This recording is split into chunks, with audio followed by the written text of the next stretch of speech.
Пойызда келемін.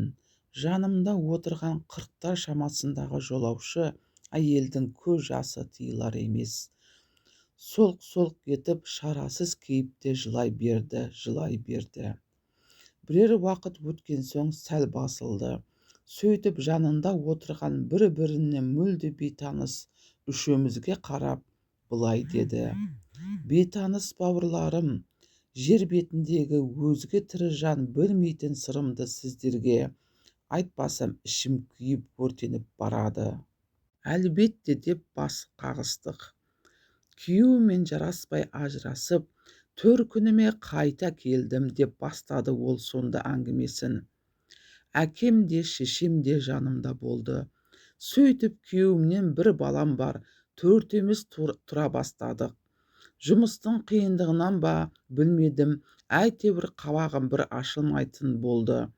Кәрі әке шешем бар тәттіні аузыма тосып отырғанда да әкем қақырынып қалса жақтырмай, алдымдағы тамақты итеріп төгіп жіберетінмін. Анам сол кезде қарғамай дейтін де төгілген тамақты үнсіз жинап алатын. Анам да әкем де қартайған. Жүріс-тұрыстары қиындай бастаған шақта тіпті қарттар үйіне тапсырып тастасам ба екен деп те ойланып жүрдім. Өйткені қатты шаршап келгенде өзімен өзім болып рахаттанып демалғым келетін. Олар үйге бір кіріп бір шығып тым-тынымсызданып кетті. Астанада жақсы қызметте орналасып, су жаңа джип алдым.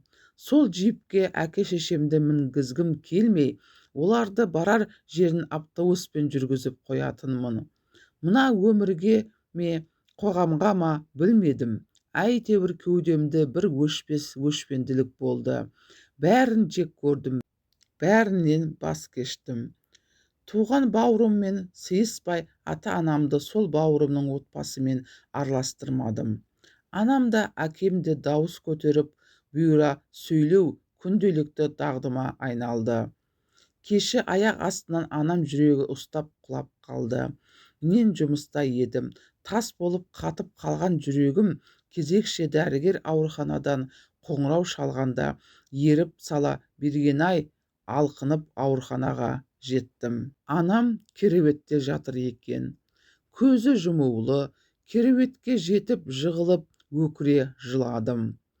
Тастамашы апа, тастамашы мені, кешірші мені, мен қазір-ақ бауырыма қоңырау шаламын, бауырыммен татуласамын, барлық жағдайыңды жасаймын, тек көзіңді ашшы деп көз жасымды төге бердім. Бірақ бәрі кеш еді. Анамның саусағы әзер қимылдады. Бірақ дәрігер бұл анамның өміріндегі соңғы минуттар екенін айтып, соңғы сөздеріңді тез айтып қал деп сыбырлады. Апа, мені кешірсең қолымды қысшы дедім, деп жыладым. Бұл сөздерді де не үшін айтқанымды білмеймін. Бәлкім өзіме кішкене жеңіл болсын деп, кейін өзімді етімді жемей үшін айтқан шығармын. Анам қинала қимылдап, саусағы мен қолымды бір рет қысқандай болды. Расымен бе, мен бейбақты, мен сорлыны кешіресің бе апа, дегенімде бірер секундтан соң анам саусағын тағы қимылдатты. Мен бұл жолы анамның мені естіп жатқанын сенімді болдым. Осыдан кейін бірер секундтан соң анам мәңгілік сапарына аттанып кетті. Мен ебіл-себіл боп жылап, анамның бетін саусағын сүйе бердім. Бұрын анам тірі кезінде мен бетімнен сүймекші боп ұмтылғанда, бетіңдегі әжімдерің бетіме тигенде жиркенем деп сүйгізбейтінмін. Сенесіздер ме? Анам кереуетте жатқанда сондай тәтті болып кетті, сондай тәтті еді. Әжімді де сондай сүйкімді болатын. Ал жансыз саусақтары мәңгілік менен ажырамаса екен деп тіледім. Сол сәтте, бірақ бәрі кеш еді.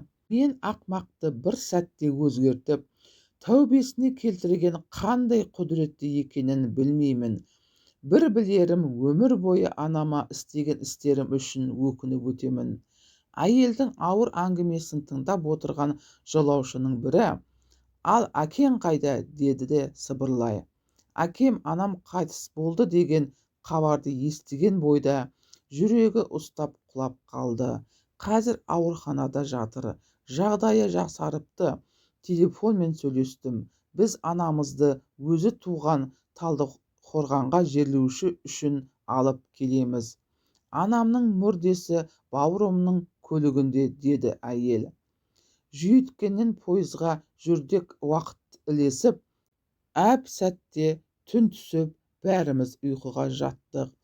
Әйел түнмен ауыр күрсініп, дөңбекшіп шықты. Таңертең тұрғанда әйел бір түнде бірден 10 жасқа қартайып, шөгіп кеткендей сезілді.